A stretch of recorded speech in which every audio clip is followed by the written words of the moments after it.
আজকে গাছ থেকে পেড়ে আনা বেগুন দিয়ে বানালাম শাক। তো প্রথম থেকে শুরু করি। তো আজকে রান্নার মতো কিছুই ছিল না, তাই বাড়ির গাছ থেকে ছোট একটা বেগুন পেড়ে নিয়েছিলাম। সেই বেগুনটা এখানে আলু আর বেগুনটাকে ভেজে নিচ্ছিলাম হলুদ আর লবণ দিয়ে। ভালোভাবে ভাজা হয়ে গেলে আমি এখানে তুলে নেব। আর তুলে নেওয়ার পর আমি এখানে কড়ার মধ্যে দিয়ে দেবো সামান্য পরিমাণে তেল। তেলটা দেওয়ার পর এখানে দিয়ে দিয়েছি পেঁয়াজ কুচি আর দিয়েছিলাম রসুন থেতো করে।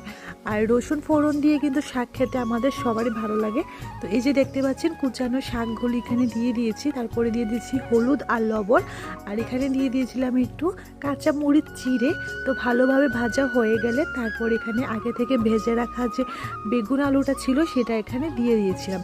আর বিশ্বাস করুন শাকটা কিন্তু খেতে খুব ভালো হয়েছিল। বাড়ির ডাটা পাতার শাক দুটোই ফ্রেশ, একদম টাটকা। তো দেখতে পাচ্ছেন কি সুন্দর হয়েছে। এই শাক দিয়ে কিন্তু ভাত খাওয়া যাবে, এতটা সত্যিই খুব ভালো হয়েছে।